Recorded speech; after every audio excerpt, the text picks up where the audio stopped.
Hi, everybody. Welcome to the Chapter 11 lecture. One note I want to make before we start is that this will be covered on a third test. As with the second test, if you haven't done it yet, or if you need to go back and change some answers, you want to make sure you cover those thoroughly. But again, since we're not doing the study guides like we had previously because they are take-home tests, just make sure that you're, again, making sure you're covering everything adequately, you're answering all parts of the test. I want you to hit the info. I'm not going to be picky about how you say it or specific information on there as much as I can be, like I might be if we went over it specifically in class. So just keep that in mind when you're listening. I'll try to call out when something is important for a question.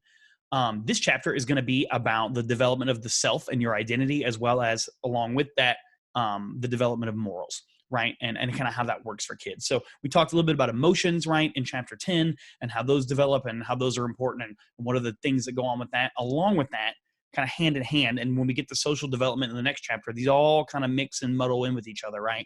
Is the development of the self and moral. So we're talking about how that develops in infancy, right? And becomes an identity, because we start as young people, infants, right? Learning that we are different from others, that we have a self versus you who is an other, right? Seems kind of basic, and it is basic, but that's where we start. And eventually we have an identity, right? Where we bring in a lot of different factors. There's a lot you could talk about an identity. There's a lot that your book talks about or probably showed up on the quiz. For our purposes, because we're in this online format, I don't want you guys to have to watch an hour and a half of videos for every single thing. We're going to skip that kind of gender and sexuality and racial identity development. Not that it's more important, but we're going to kind of keep it in the broadest, most universal senses, right? We're also going to talk a little bit about self-esteem as part of that and how it changes from preschool through adolescence, right? Because how I view myself is a big part of my identity, right? And then what factors influence a child's development and their moral identity, right? How do I understand right and wrong? Because that kind of goes into our identity, right? How do we behave? How do we perceive our behavior? And we compare it to the behavior of others. That's an important thing too. So let's jump right in. So the development of the self-concept is the first thing that happens, and it's really strongly tied to culture. Now, the important thing to remember here is that when we talk about individualistic versus collectivistic cultures, which we've talked about a lot because that's kind of one of the big cultural lines that we draw along in psychology, and when we kind of break things down, they fit in those buckets pretty well. It's never all or nothing, right? It's not like people who are in a collectivistic culture are like ants or bees or some sort of hive mind where they have no individual identities and going my own way and understanding myself as separate from the group doesn't matter. Just like in individualistic cultures, it doesn't mean we're all a bunch of like self-serving nihilists who only think about ourselves and, you know, we're some sort of weird Nietzschean idea where we'll step on anybody to get to the top because we don't care about relationships. It's a ratio, right? What part of that identity, what part of that self-concept is myself as part of this thing or myself as my own individuality, right? Everybody's got both. It just depends on the ratio. So in an individualistic culture, how we would talk and describe about ourselves, mostly in our identity, right, in our self-concept, is going to reflect that. I'm a wonderful person and a very smart person, funny and hilarious things kind of person. I'm kind and caring. I get good grades. I'm going to go to this prestigious university. I'm a good, helpful, cooperative boy or girl, right? It's focused kind of when we describe ourselves and we are verbally listing out our mental concept of ourselves, it's going to focus a lot on our own characteristics. Where typically in someone from a collectivistic culture, you're going to see, okay, I'm a human being, I'm a child. Those are still individual, right? Things I like to do. I'm my mom and dad's child. I'm my grandma's child. My grandpa and grandpa's grandson. I'm a hardworking child. I have these virtues that maybe they're not personal virtues. They're things I'm doing for others, right? I work hard for other people versus I'm smart and I get good grades, right? Or my parents have raised me this way, or this is the business that we run. Like anyone that's got a family business, even an individualistic culture, right? That's part of your identity, and it's outside of just who you are solely as an individual. And that's what we're talking about here. And that kind of colors the rest of this development of the self. Another thing I want to give some context and some maybe refresher, hopefully for a lot of you, is these ideas of Erikson's stages of psychosocial development. This isn't really what we're talking about all the way here, but we are going to talk about it a little bit as far as how it relates to the self, because it is a good framework for it. That very first one, we're going up through identity and confusion, right? 13 to 21 years. That's kind of our cutoff for adolescence, maybe a little bit older physiologically in the brain, like we've talked about, but you've developed into an adolescent, a late stage adolescent, getting into what we call adulthood at that point, right? So infants to 18 months, we call trust versus mistrust, right? And that's just this idea that, do I trust that my needs will be met? We talked about that a lot when we talked about attachment in the last chapter, where I'm learning to form that secure base script of my needs will be met, right? So then the virtue developed is hope. I am hopeful. I expect good things to happen to me. But we really start getting and talking into identity and the development of self-concept and that 18-month to 3-year range where we're talking about autonomy versus shame and doubt, right?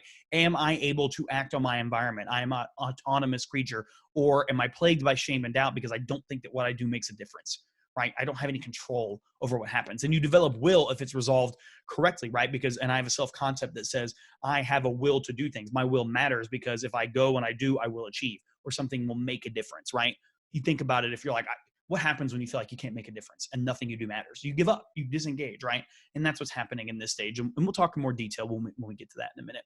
Initiative versus guilt at 3 to 5 years is, am I able to follow, again, kind of a growing out of, does anything I do have an effect? It's, does anything I do matter? A little bit more abstract, right? Versus the guilt, which is this idea of I only do wrong things. There's nothing good about what I do. And you develop purpose if that's resolved correctly, right? Where I'm able to say, I have something that I am here to do. I have things that I'm good at. I have things that I like. I want to do, and we'll talk about this too when we get and start to get into school age. We're beginning to compare, but this is when we really understand that good versus bad, right? Okay, so it's a little less unconscious like it might be in autonomy versus shame and doubt. And it's idea of like, can I start myself? I'm gonna do something because I want it because it's good, or do I have guilt about the things that I want and what I do is bad and wrong, right? 5 to 13 years, we're developing industry versus inferiority, right? Like, am I good at things or am I not good at things? Like, what are the pros and cons of being me? What are my strengths and weaknesses, and understanding those and pursuing my strengths and shoring up my weaknesses or whatever. If that's resolved healthily, right, we have competency. We feel like competent people. And you can see how this grows, right? Can I act on my environment, right? Can I make good things happen? And then am I even able to do that? And I can understand a little bit more complex that, like, just because I cause something to happen, I got to categorize that good or bad. Did I achieve my goal or do I fail it? And you think about your self-concept, like understanding I'm not the best at everything, or I'm actually pretty good at this and she's pretty good at that and we're different. Like, that's an important part of our self-concept, is what we're good at, what we're capable of, right? And that's what we're kind of developing as we move into adolescence. And the adolescence is all about that coalescing of the identity, right? So identity versus confusion. Do I know who I am, right? What can I accomplish? Am I good or bad? Am I able to make a difference in my life? How much control over things do I have that happen to me? All these things kind of wrap up. And then, what do I like? Who are the people I spend my time with? What do I believe? So that's why we're bringing in moral development, right? Because not only what I do, I'm adding in the who am I? What's good about me in the world, and who do I belong to, and where do I fit? And if that's resolved successfully, then we have what's called fidelity, or an identity I can be honest to, right? And a strong base that I can then act out of. Going back to attachment, right? All of our relationships build off of each other. And we have this script for relationships that says they go well, right? I can be my own person. I can be in relationship. If I can be vulnerable because I don't have to have you all of the time. Like, if you pull away from me, I can understand that that's not just about me, right? Or, it might be about you a little bit as well. There's that separation, right? There's the healthy separation, right? That's good. And then there's where I'm too attached, right? Or I reject and I'm ambivalent and I push you away, right? Because I'm worried that I'm going to get hurt. It's the same kind of thing. Who do I know? Do I have a strong understanding of who I am? And I like that? Great. Then I can go forward in the rest of my life with purpose, right? I shouldn't use that word because it's on here, but with fidelity, like I can be honest and true to that. Whereas if I'm confused and it's muddy and I don't really know who I am, how do I know how I'm supposed to act in any situation? How do I know who my real friends are? You may have felt like this at some points in your life. You may know somebody like this, right? Where it's kind of like they act very, very different depending on who they are. Like, this is where this develops and what we're talking about. So just wanted to hit that real quick because we're going to talk about that and the various stages of development of the self specifically. Of course, Erickson covers way more than that, but this is where we're going to focus on it. So how do we begin to develop this self-concept? Well, in infancy, we don't really have it at first. What we have to develop first is just who am I and who are you? There's this confusion in infants of the self and other until they develop early on in life this role of intention. And when I talk about role of intention, that means I made that thing move because I kicked it. I'm reaching for the bottle. I want this thing. I mean, they might not have the language yet, right? But it's this idea that I am an independent agent from mom and dad, and I want and I do different things. A little bit of that theory of mind in there as well, right? So do things happen because I do them, right? One of the ways that we notice that this happens when they're able to, when infants, small children are able to recognize themselves in a mirror, right? Very, very little kids, up till about 2 years or somewhere in those first 2 years, there's a point where they don't recognize, they think it's a different person in the mirror. Or if you think about animals that don't have this, right? Like you look at a cat, right? Cats think it's another cat and they might freak out or want to attack it. Dogs kind of do this too. My dog growls at his reflection in the glass panels over our fireplace all of the time. Little kids, right? They'll try to look around the mirror and see the other little boy or girl who's there. They'll do all these different things because they don't necessarily have this yet. But when they develop it, that's kind of that signal that, hey, you kind of understand that this is me. I know who I am, right? And I don't mean that in like an abstract way. I mean, I literally know I am Grant. I am different from mom. I am different from dad. That thing in the mirror, that's me, right? I recognize myself as a separate, complete entity, right? Kind of weird, right? And existential, but that's exactly what it is. We don't have that early on. And that's kind of like what we have to have in order to start adding in all these other things, right? So culture can affect the age of when this happened and when they recognize this, right? Again, in a more individualistic society, we're taught consciously and unconsciously to pay a little bit more attention to ourselves. We might recognize that a little bit earlier. Another big thing that happens in the first 2 years of life is when kids start to use pronouns. Okay, daddy, pick you up, right? In the middle of their second year. That pronoun isn't correct, right? Like Zach, and we miss it because it was so cute, used to always reach his arms up and say, hold me, hold me. Well, that's what he does now, right? He used to say, hold you, hold you. That confusion of the pronouns, when we start to do those correctly, even using them as a signal, right, that I understand myself and other a little bit. When we're able to use them correctly and he's moved from the hold you to the hold me, means he's developed an even stronger self-concept because he understands that there are specific words. You think about understanding symbols, right? Language, like kids hear word and they think they know what it is, but then eventually you understand that words are things in and of themselves, and pretty early on, right? You might not still be there yet, but you're able to use those words correctly because you understand this goes for you and that goes for me. Even knowing those words, you and me, right? Like, how do you explain what you and me is? Well, they have to have a self-concept, right? Those are kind of hard to define words, and this is what we're talking about. So a little kid like Zach that says, hold me, has developed that self-concept, right? But if we're still on the hold you, and mixing that up, maybe that hasn't fully coalesced, right, into a discrete sense of self. And then we have this slide that's being very weird, but we have this idea of possessiveness, which is another thing that develops within that first 2 years, that idea of this is mine and that's yours, right? I have to understand that you and me are different. And what I want is a separate category from what you want. We're adding layers of complexity, right, to what's happening when we're thinking of our stuff and your stuff. And so that's another part of the grow and grow of self. And that's why toddlers are so possessive and they have a hard time sharing, because it's like, this is yours and mine. It's kind of new for them. And it's how they're defining who they are, which is pretty intimate and pretty important, right? And that's why this connects to autonomy versus shame and doubt, right? Like, am I an independent person that can do things, right? I can act on my environment. Well, I begin to understand that. And if things happen to me that throw that into confusion, then I have shame and I have doubt. I don't believe in myself and my ability to do that. I am not confident in my, right? This is where attachment is forming. If I'm securely attached, right, I have the confidence that my needs are going to be met, that someone's going to be there to take care of me, and I can go pursue what I want because mom or dad are there and they're a safe place. We can be apart and it's okay. I have that autonomy. If I have that shame and doubt, maybe I develop a sense of self that is less secure, right? I don't have that autonomy. That's what we're talking about here. And that's why it's important. I think Erickson provides some interesting framework there. Okay, man, this slide is so messed up. I always forget this when I pull up this PowerPoint, and I forget to go fix it every semester. But visual perspective taking is another important thing that develops in the first 2 years. Ability to see from another person's point of view. We've talked about this more than once, right?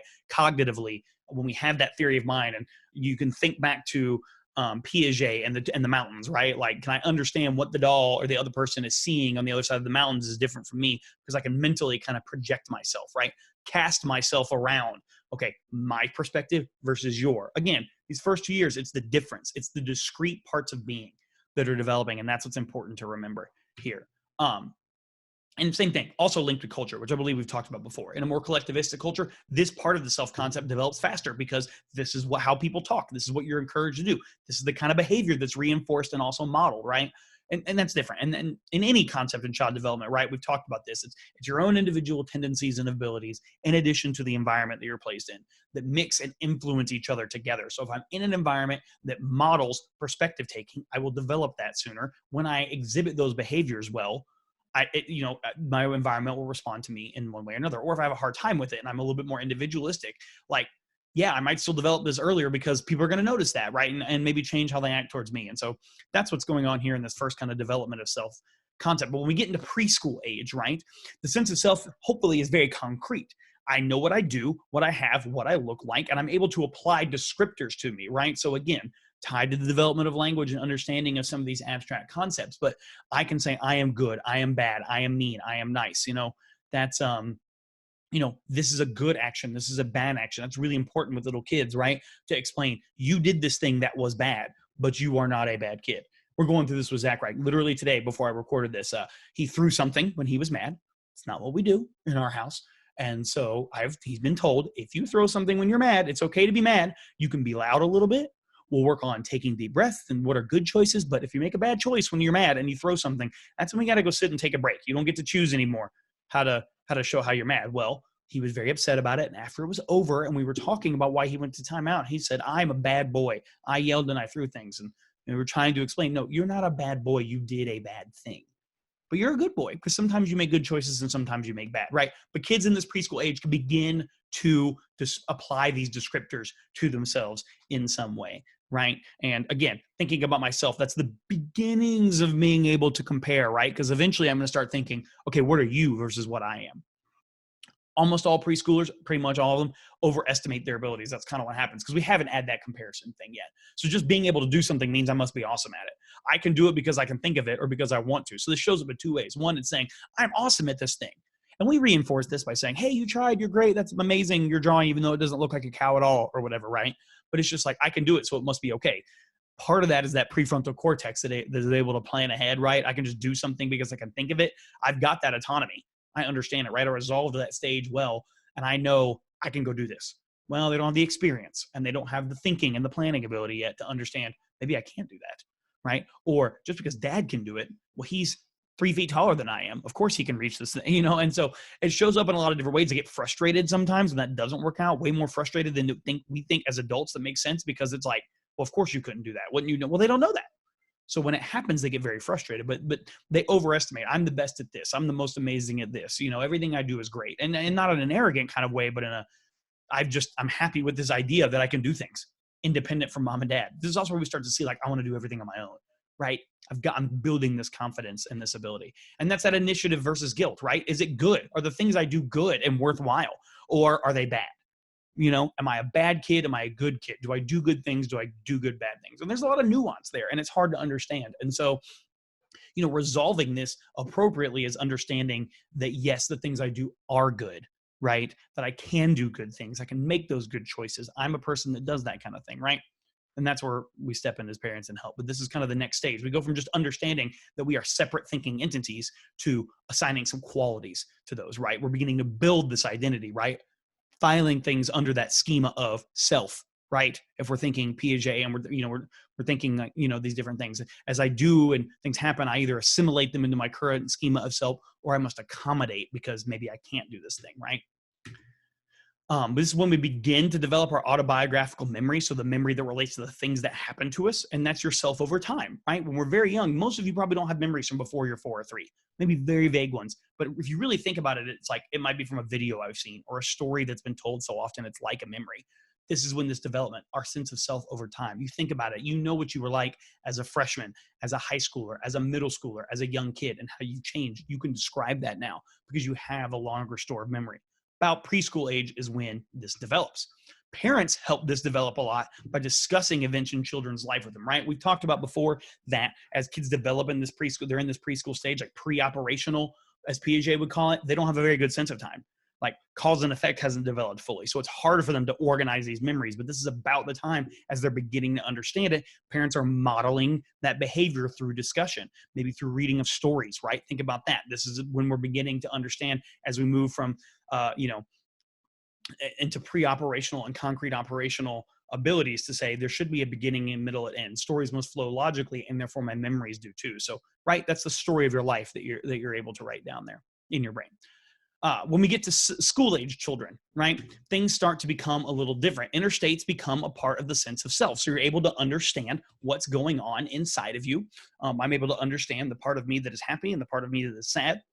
And I can describe these. I can describe my feelings a little bit, and I'm getting a little bit more complex in my description of feelings, right? I'm able to understand and label some of these things a little bit better. And that's where social comparison comes in.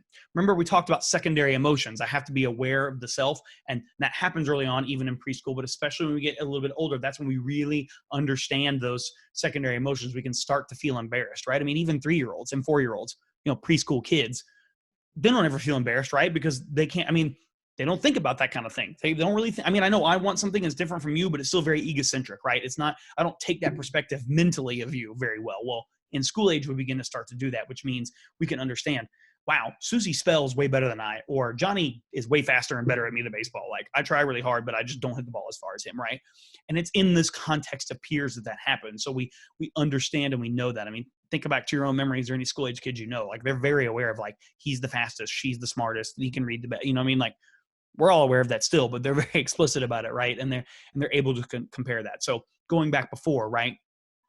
I'm describing myself as good. I overestimate my abilities because I'm not able to compare. And that's changing my self-concept as I put myself in a hierarchy a little bit, right? And it just becomes more realistic as a result of that at younger ages. We're able to understand that we are good and bad at things, right?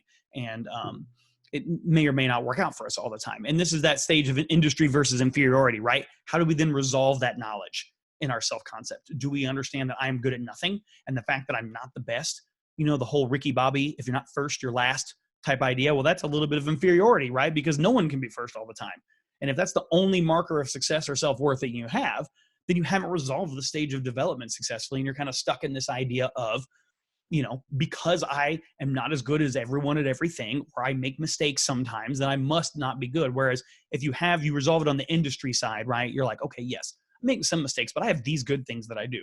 I may not be the best cook, but I play the saxophone or whatever. Or, I may, I may have a little bit of a temper or whatever, but I also really, really care about people, and that's kind of what happens. I kind of wear my heart on my sleeve because I'm so concerned and empathetic, right? Or vice versa. Or it might be like, yeah, I'm a little bit of a workaholic, but I have high standards for myself, and that's good too, and it helps me achieve. Now, those are a little bit more complex than school age kids are probably getting, right? But this is the beginning of that ability. This is when I'm actually able to say, what is the positive and negative parts of myself, right? Because we all have both. And then when we finally move into adolescence, this is where we're looking at all these physical and cognitive and social changes that occur are reflected in changes of self-concept, right? Like, we change a lot. Kids are always constantly changing, but man, as adolescents, there's this explosion, right? We talked about a second wave of synaptogenesis that happens way back at the beginning of the semester. We talked about this, right? Where I go through a huge spurt of brain growth and another round of synaptic pruning where I'm making these pathways more efficient, and I'm learning a whole bunch of new stuff in every single round, right? I'm taller, my voice cracks, I'm beginning to become like, my body is ready sexually, and we're differentiating, and we're ready in that way socially and cognitively. I'm able to form deeper relationships. I'm able to think more abstractly and have that hypodeductive reasoning where I can start to begin to plan into the future a little bit. And of course, as I'm casting back and forth in time and comparing more, and these things become a little bit deeper, that affects my self-concept as well. So in that Erickson stage of identity versus role confusion, right? Do I have a positive self-identity or a negative self-identity? And again, think about your own life a little bit, right? And this is going to be really important to pay attention to. All of these are, but we want to understand, like, as adolescents, right? A positive identity means that I'm comfortable with myself. I understand myself. I can describe that, and that translates to different contexts, right? Relationally, work life, different groups of people, right? And not even just my important relationships. Whereas a negative identity or a diffuse identity that's not very strong means I don't really know where I am. And that's stressful in a different way. So to break this out a little bit more, we can look at where we are in our identity in the adolescent stage, how strong it is, right? And how sure of it we are. So a commitment is how settled am I on this kind of identity? Do I have a low commitment to this identity? It's not really something that I am tied to or is very strong in my development of my self-concept, or is it something that is like, this is the core of who I am, right? And it probably depends maybe a little bit on what we're talking about, but you've had this feeling, right? Like, I know for sure, like, my faith is super important, and that's how I define myself, and that's never going to change about me. Or I am dedicated to this field, or this is right or this is wrong, and it's never going to change. And then we have this crisis, right? How much crisis do you have? So what's the level of exploration you're doing? Am I tied to this identity, or am I kind of experimenting? Especially you guys that have been through college for a little bit, you can kind of remember this, right? Like I arrive on campus and it's like, I can kind of be a new person maybe. Or you're like, no, I know who I am and I'm ready to show that to the world. Okay. So if I have low commitment to my identity and I also am low in crisis, it's what we call identity confusion. I'm not looking around for an identity, but I also don't have a strong one, right? Because I'm kind of just like, hey, whatever. If it would ask me, who are you? You'd probably be like, I don't know, but I don't really care. Versus if I have low commitment to an identity, but I have high crisis, we call that identity moratorium, because I am casting about. I'm kind of looking for different identities, right? And it's like, I'm going to try this on. I'm going to try this on. I'm not committed to any of them. Am I going to be this kind of person or that kind of person? But I'm still looking for it, right? I'm in that process of acting a little bit different. So if you think of someone who's like, I'm away from home for the first time and I'm doing things differently than mom and dad would ask me to do them, right? And it doesn't just have to be college, but that's a little more relevant to us. But even in high school, right? It's like I start high school and I'm going to be different than I was in middle school. And I'm going to try to, I've never been an athlete, but I'm going to go out for the track team and try that. Or do I want to be a band kid? I mean, those cliches are good kind of symbols for that, right? That I try out these different groups and how do I feel about it? If we have high commitment with low crisis, low exploration of identity, we call this identity foreclosure. We pretty much ratified who we are going to be. I have a high commitment to it. I'm not really looking around for a new identity. Like I have landed on where I want to land, and hopefully that's a good one. And then high commitment with a high level of exploration is what we call identity achievement, right? Okay. I'm okay being exposed to new things, and I can, assimilate that. I can accommodate that information into the schema of myself, right? Something new, but I'm still pretty committed. It's going to have to be either a strong life event or something really convincing to get me to change. It's not that foreclosure is bad and achievement is good, but achievement's a little bit more mentally flexible, and we change throughout our whole lives, right? So it's not like I must be this all the time. I'm open to new experiences that life will give all of us, right? Whereas if I'm in identity foreclosure, this is where I might bounce off an experience or another person pretty hard because I'm not willing to change my worldview on this, or I'm not willing to change my view of myself. So I couldn't possibly do that because that means I'm going to be this kind of person. Well, you can bend a little bit, right? That's okay. It doesn't mean you're abandoning your past identity. It just means I'm updating it, right? So these are kind of the different areas of self-concept that we're going to arrive at. So now if we go back to the beginning, we kind of go through that process, right? It makes sense because as I learn to compare myself against others, as I learn of myself as a separate identity and I apply all these descriptors to myself, once I reach adolescence and this is what I'm doing and I'm trying to coalesce it all into a self-identity, all those things we did before, right? Industry versus inferiority, autonomy and shame and doubt are going to affect kind of where we end up here in adolescence. Pretty much everybody goes through all these at some point, I would say. But those of us who have resolved those stages positively tend to move a little bit more in that identity achievement range. And that's kind of where we end up and land, right? So like I talked about before in adolescence, to get a little bit more granular into them, all kinds of different areas, career, gender, religion. And think about that. Like when you're a kid, right, it's all or nothing.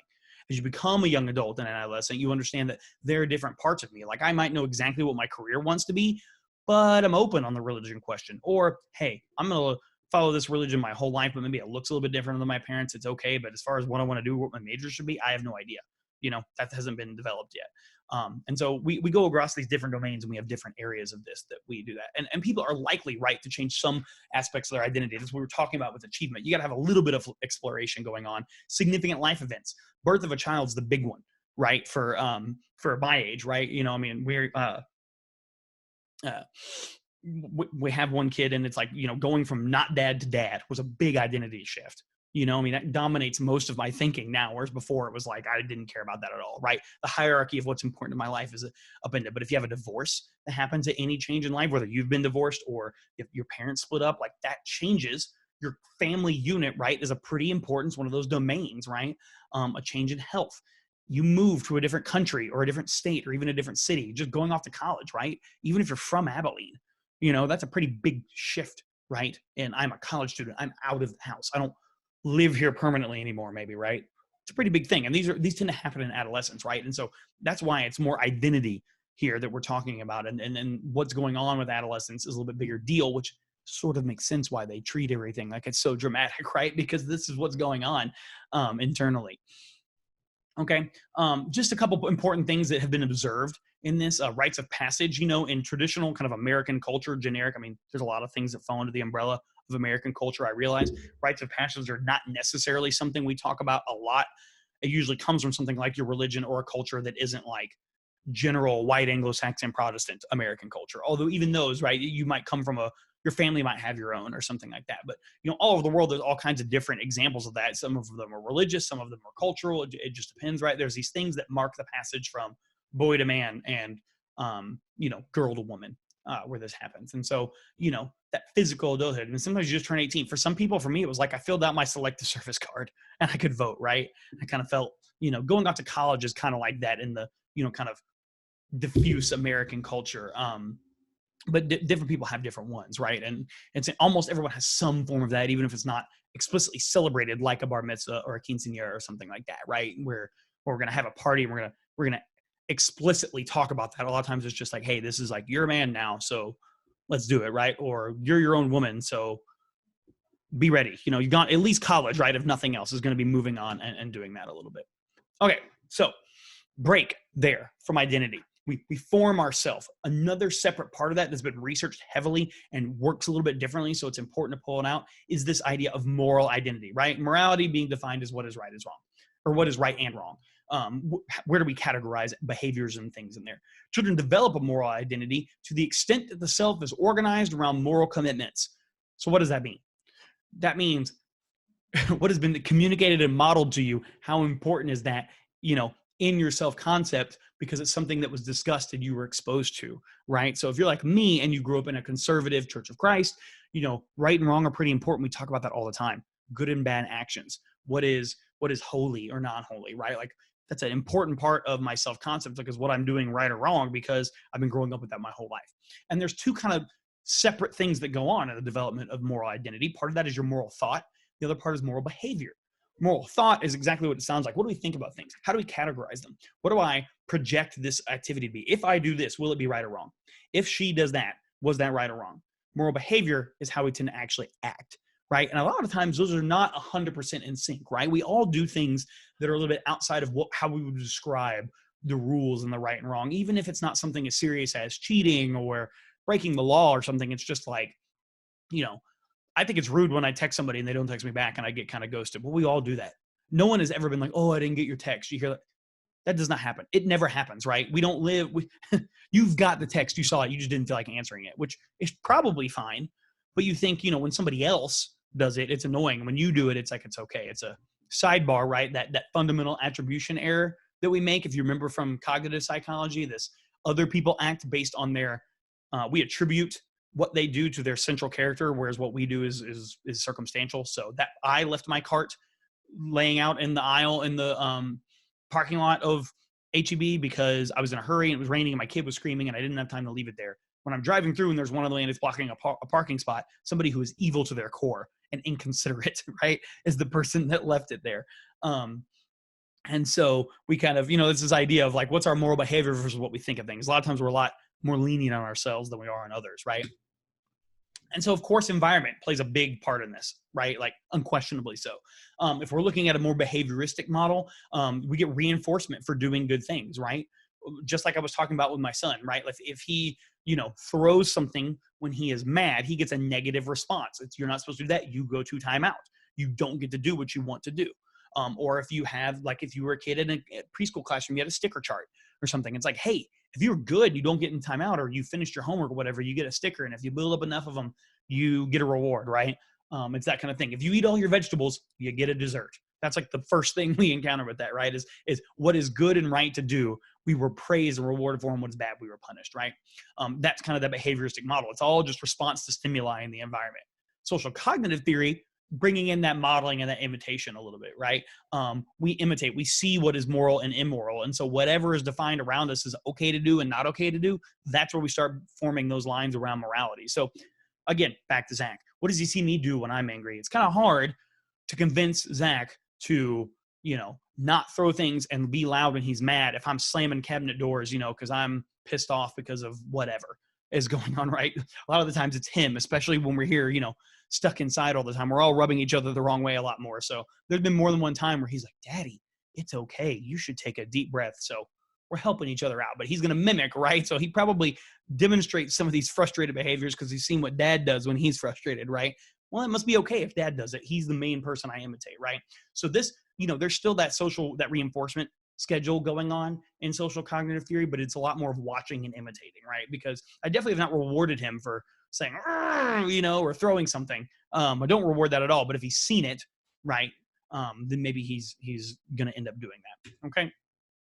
And as we continue to develop these ideas, we are able to develop what's called moral knowledge, right, or the understanding of principles that are endorsed by our culture. What in general is okay and isn't okay, right? And moral judgment being the way we reason about them, right? So moral knowledge is something concrete we have. Moral judgment is the process we undergo. So moral judgment will change along with cognitive development as children grow, and that's kind of what we're going to talk about. How do they understand the rules? Because they understand the rules pretty early on, but the way we kind of think and manipulate them changes. And we'll talk about some examples of this.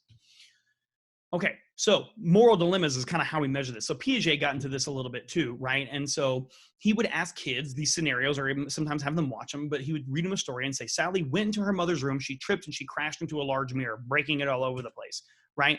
Or, and then we'd contrast that with Martha went into her mother's room, took a small mirror and threw it on the ground, breaking it into pieces.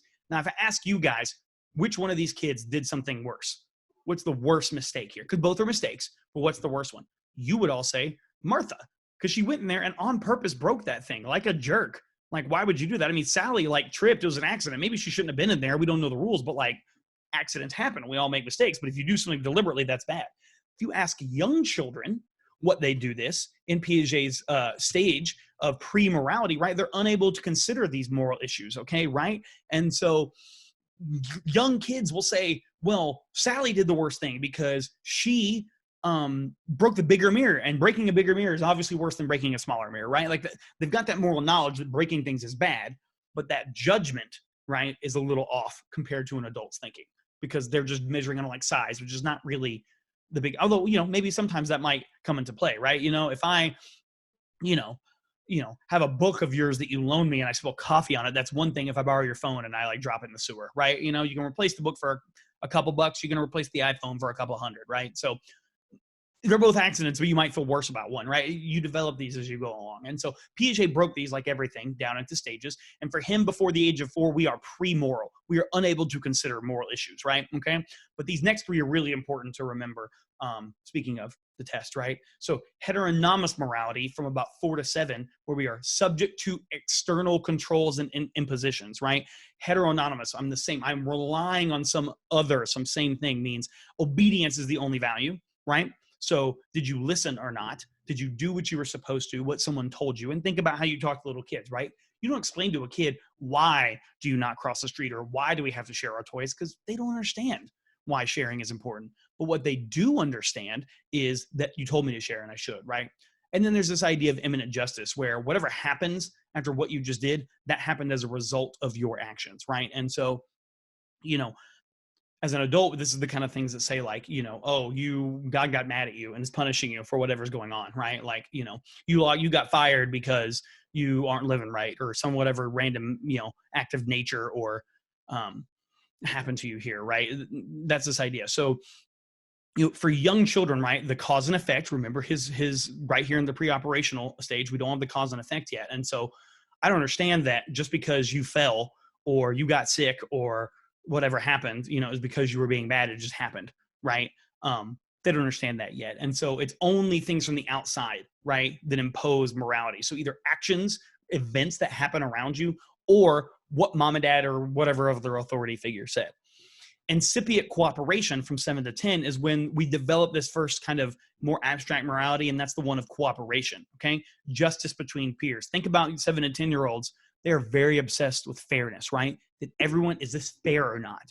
You can give a younger kid, you can take a bigger piece of pizza and give them a smaller one. They're not going to care. But you get to about 7 or 10, you're going to notice and be like, wait, why do you have different than me? That's not fair. And fairness kind of becomes the chief thing. It's that cooperation, right? We work together. things are supposed to be mutually beneficial, right? Which is a little bit higher order of moral thinking. When we get to autonomous morality, another really important one to remember, if we're going to contrast that with heteronomous, is 10 and older, where rules are made by people and they can be examined for fairness, right? We understand the concept of fairness and we can apply it to a specific situation. Now, as I'm beginning to approach adolescent and that ability to think abstractly, I can think, is that even a fair rule? It's not fair. You know, if you try to say to a 7 or 10-year-old or even younger, you know, when it's talking about fair, they're not going to understand, well, you have to go to bed earlier than mommy and daddy. Why? It's not fair, right? Why don't we all have the same bedtime? Well, there's lots of reasons, right? You need more sleep as a kid. Mom and dad have other things they need to be doing or whatever. Like, there's all these reasons, right? And we don't understand why it's fair. Okay. Well, when I can examine rules for fairness, I can understand, you're right. It is fair that mom and dad get to stay up later because they are older and they don't need as much sleep. Or maybe I think a better example would be like, why don't I get to choose where we go eat? Okay. Well, it's not fair that you always get to pick mom and dad. Well, mom and dad make the money. So you can examine that rule and be like, yeah, you get to pick because it's your money, right? I mean, that makes sense. That is fair, right? I get to choose what I want to do. Think about younger kids, right? It's okay for me to do something, but it's not okay for you to do something. That fairness hasn't developed yet. And they're just going to need a concrete rule, right? If I'm in heteronomous morality, I need some outside force telling me. So I maybe don't even I'm beginning to understand rules. And so it's like, this is the rule, you must do it. Whereas autonomous morality, I can say, is that fair? Is fair, you may have heard, it's kind of a cliche, right? Is fairness everyone gets the same, or is it everyone gets what they need, right? That's kind of the extra wrinkle we add when we move from incipient cooperation, just cooperation for cooperation's sake. And we've expanded it beyond just, you know, I've got rules and I've got to do what I've got to do, to taking in another person. But now in autonomous morality, we're saying, hey, I can figure this out for myself, right? I can decide for myself if I think the system is fair or not, okay, right? Last thing I'll do to say to contrast, right, is I'm understanding that cause and effect. So I understand that sometimes I follow the rules. Maybe it didn't work out for me, right? Nice guys finish last or whatever. But doing that thing that is right, even if I have a bad result, is okay. Whereas a kid who's in the heteronomous morality stage might say, well, I did the right thing and I still lost, right? I followed the rules of the game and I still lost. So that's bad. Like, I must have done the wrong thing, and you're like, well, no, the rules of the game are important. Losing while playing honestly is still okay. You know, a concept that no one in the Houston Astros understands, obviously, right? They won the World Series cheating, so it must be okay. Those ends justified those means, right? They did the right thing. They're all heteronomously moral because, you know, obedience is the only value, but that imminent justice. So even though I wasn't obedient, that might have been wrong, but it worked out, so it's probably okay. Whereas the rest of us who are in the autonomous morality stage can understand that the rules are there for a reason, and it's to be fair. And just because you won and it worked out doesn't mean that it was okay. Winning at all costs is not acceptable, right? So these are Piaget's idea of how this develops, and you can see it mirrors his cognitive stages of development pretty closely, right? And goes hand in hand with those. Kohlberg was another researcher who thought that maybe things are a little more complicated than that, and that we can break it down a little bit more. And this is his example of a moral dilemma where, I'll just read this out loud real quick. In Europe, a woman was near death from a rare form of cancer. There's one drug the doctors thought might save her, a form of radium that a druggist in the same town had recently discovered. The druggist was charging $2,000, which is 10 times what the drug cost him to make. Pretty big profit margin right there, right? The sick woman's husband, Heinz, once went to everyone he knew to borrow the money, but he could only get enough for about half. So he only got about $1,000 when he scrimped and scrounged and begged and borrowed. He told the druggist that his wife was dying, and he asked him to sell it to him cheaper. So please, like, I know this is the price, but I'm in a special circumstance. The druggist says no. So that night, Heinz gets desperate, breaks into his store, and steals the drug. Should he have done that, and why? So take a second, pause the video if you need to, and think about, was that right or was that wrong? What would you do? And if you did it, would you think that was right or was that wrong? Think about that in terms of Piaget's, right? If we're thinking about external obedience is the only thing that matters, maybe we analyze this a little bit differently than if we understand we're on autonomous morality. We can understand rules have context and fairness. Is what the druggist was doing fair? Does that change what Heinz is allowed to do? Well, for Kohlberg, the way you responded to this, and he noticed there's a lot of different ways that people responded to that, and some pretty complex ways and nuanced ways that they did that. And he divided them into 3 different stages than Piaget, although there's some sub-stages that overlap with Piaget there. We have pre-conventional, under 9, conventional, which is what most adolescents and adults end up and arrive to, and the most developed people are post-conventional. So late-stage adolescents, and not everybody gets there, right? Under that pre-conventional, we have that heteronomous morality, which we must obey the word of authorities in fear of punishment. So kids under 9 tended to say what was wrong, he stole, he shouldn't. Or it's like, well, did he get caught? Because if he didn't get caught, it's okay. As long as you don't get caught, it's fine. Again, Astro's morality, right? But then they're able to, still articulate that idea. Well, yeah, it wasn't fair what that other guy was doing. Like, that's mean. He should have helped him, right? Like, that's just a rule. We help people when they're in need, right? So believing everyone's self-interest must be taken into account. So as they're closer to 9, right, they're able to, that cooperation, right? If we compare to Piaget, this idea that like, there should have been this back and forth. Like, he still was paying him. He wanted to pay him, and that's fair, and it's okay. When we arrive at conventional in adolescence, we're able to look at these mutual interpersonal expectations and how much should we conform, right? So desiring to be seen as good by others, meeting their expectations, including being caring and loyal. They're saying, well, he's a bad husband if he just lets his wife die because he doesn't have enough money, but he's, stealing is wrong. And they might say something like, well, I mean, charging that price is wrong, but also that guy deserves to make a living, right? They can kind of take other people's perspectives and kind of think, okay, well, how do we find something that works for everybody? Like, we're expanding on that cooperation, right? To not just say always help all the time, to say, well, where's that middle ground, right? And they are able to analyze these social systems and understand the consciousness. So what's good for the society as a whole? People in the adolescents can understand charging, a 10,000% markup for a life-saving drug is wrong. Right? Like, that's not, like, society can't run like that. Nobody would be able to afford medicine. But if we just stole whatever we wanted all the time, even if we have a good reason, well, then we have chaos, right? And so, adolescents were able to look at this and see the nuance in it, understand that it's like, okay, there's some morally gray stuff going on here. But they tend to, this is why adolescents view belonging in a group so importantly, because their moral development is what helps me fit in to this group and what doesn't. Right? You might not like it. They might feel guilty about it because they're able to understand and examine, again, those rules for fairness, and they're able to consider the good of everyone. But it's like, as that group expands, that's when our sense of morality, Kohlberg would say, is greater, right? When it's not just, what do I do to conform to this tiny little group right here, but what's good for everybody.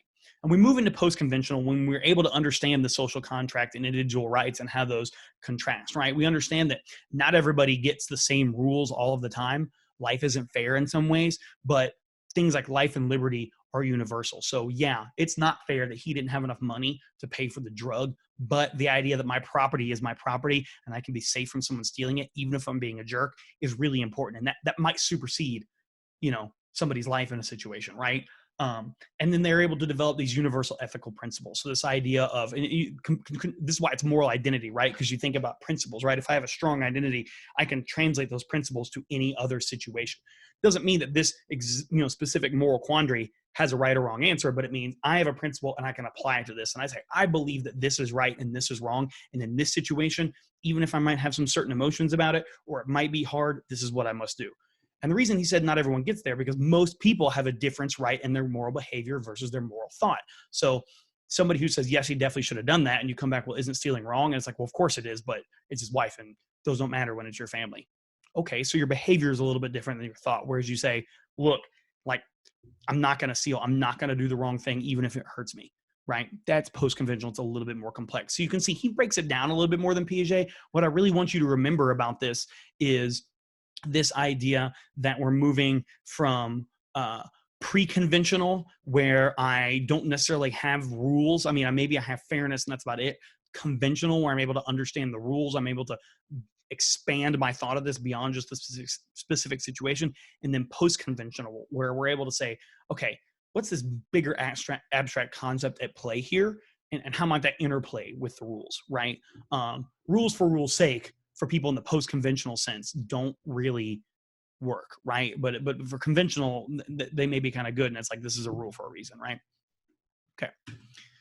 So cultural differences a little bit in moral thought. Kohlberg believed that some of these were universal, and research has shown that to be true. There's some evidence for that, for the move from pre-conventional to conventional, right? So the move from just what's fair, what I think is fair, to this idea of what's good for the larger group. It might not be fair for you individually, but it's fair for us as a whole.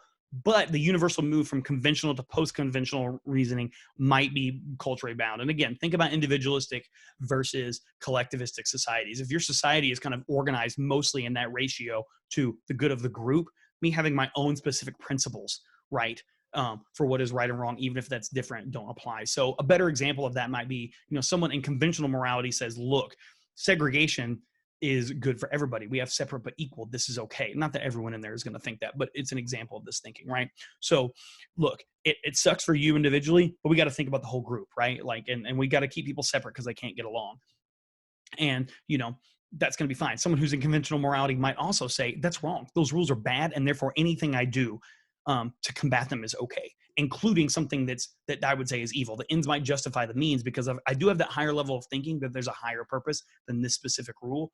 But I might not move into post-conventional where I say, hey, look, the collective, what I'm going to do, that's where civil disobedience would come in, right? I'm still going to follow the rules because the rules are there for a reason, but I'm going to knowingly break them as a demonstration of something. I'm going to take my consequence while I'm communicating what I'm doing, right? You see the difference? Again, there's subtle differences, but that's why he says not everybody get there, because a lot of people, they want to do something, but they don't necessarily want to face the consequences. Someone in the post-conventional says, I want to change this and it's wrong, and I'm going to do that within the system that happens now, as an example, right? So moral thought and moral action, just a little bit about more of that. Criticism of the cognitive theorists like Piaget that moral thought is not the same as moral action. That's the big thing, because Kohlberg and Piaget, especially Piaget, right, we're like, whatever you're doing, that's 100% demonstrating what's going on internally, right? For Piaget, like, external stuff mirrors internal stuff. Just because we think at a morally high level doesn't necessarily mean that we always act that way, right? College is the perfect way, because a lot of y'all are talking about these big, like, high concepts, but you all know, myself included, I mean, we're sitting here talking about child development. I can tell you 100%.